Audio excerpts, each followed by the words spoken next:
All right, so in my meditation today, I was thinking about the education system and my personal experience with the education system.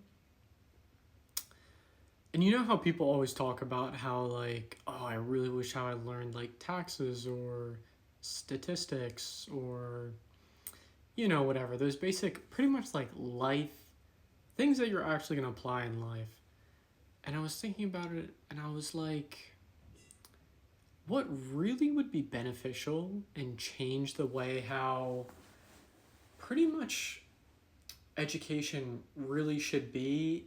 It should be about emotional intelligence and following your excitement. There should be longer like block classes. I had block classes, they're an hour and a half, but you're just cramming so many subjects. And as a kid, that when you don't have emotional intelligence and you're not processing how you feel or how you're thinking and your belief system, and you're not only expected to perform, but you're being tested, and all these other things that are coming up, whether it's like competition or insecurity or not even managing what's going on inside you, and then you've got stuff going on at home, and then you've got like sports practice or whatever's going on, and you're not taking the time to deal with any of that, and your focus is to do your homework and all this stuff, when education should be more about like focusing on what excites you and not just a specific like history class. So for example, like learning about a bridge, a normal history class would be like, these are all the bridges in, you know, America, and this is the significance that they had at this time period. It'd be more like, all right, we're going to learn about a bridge, and whatever excites you about the bridge, whatever you want to learn more about, we're going to like teach about this bridge. And if you want to learn about the architecture or the design or how the physics applied to it, and it takes you down these different rabbit holes of, whether it's art, science, or designing it, or the bringing people together. Like you're intertwining excitement. So, for example, like you would be like the art design and the blueprinting, and then you're suddenly learning about how to draw architecture, and then the architecture leads you to an artist, and then you're suddenly learning about abstract art. It's like those types of, I mean, literally what I'm defining is following your highest excitement, pretty much, and applying that in education systems instead of like what is normalized now of here are these subjects that you're going to learn that you're not going to remember or have not too much significance depending on what career field you go into, and even if that career field even excites you or not. So yeah, emotional and spiritual intelligence not being tested on subjects, and your homework is just meditating and existing, but it's not even homework because it's just you becoming yourself. You're becoming yourself and enjoying the journey and learning more about yourself and what excites you, instead of fueling yourself to become a faxman about stuff you're not going to remember, and then you're being tested on being a fax person about stuff that just doesn't even excite you.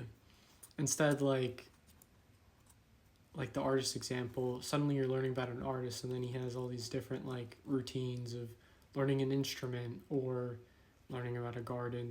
Then you're suddenly learning about flowers, and this is his favorite spot. All right, well, what's my favorite spot? What's a favorite tree that I have in my favorite spot? Let me learn about this tree. And then you're suddenly learning about the soil and the ground or something like that.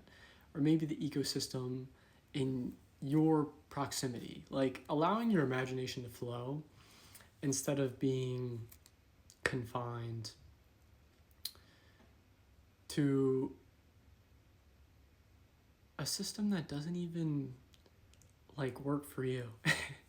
And a really good way to do this, I think, would be, this is just like one example, I think there's a couple ways you could go about it, but like using astrology, I think personal specific astrology of like your chart and doing the emotional work and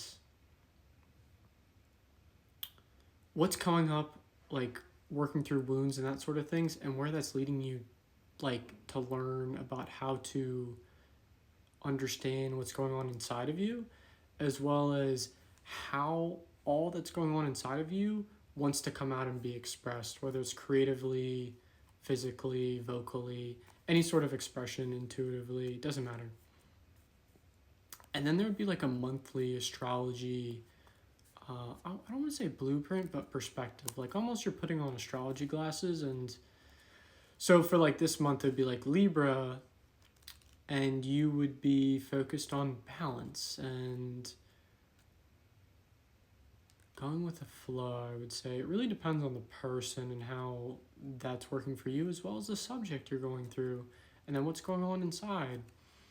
And then you're talking about elements as well with the air, and it's a lot more loose and it's a lot more thought oriented rather than the Virgo sun moon we just came out of, which is a lot, it's grounded. You're going through those very core grounded belief systems, conditionings, cycles that you're playing neurologically that you believe that are yourself, your identity, and you're working through those things mentally, emotionally, physically, and spiritually to be the you that you want to be, acting on the excitement that excites you and attracting the things that make you happy and joyful. So, yeah. And then there's like other tiny things of like curating the environment, learning different trades. Like, I would have so much more fun learning how to like make a statue or like clay, doing clay stuff. That was in my school a little bit when I was in elementary school. Woodwork, those sorts of things. And I know that's specifically like trade oriented, but it should just be normalized where I'm learning, personally in my experience, where I wanted to be learning more about like skills and applying those skills and then adding those things. So yeah, following your highest excitement. And it should be normalized in school systems. And it shouldn't be focused on, yeah, learning about stuff that just doesn't excite you. Like, there's just so much magic, and it doesn't have to just be confined to the same regurgitated stuff year in and year out. So, yeah, there's a little seed planted.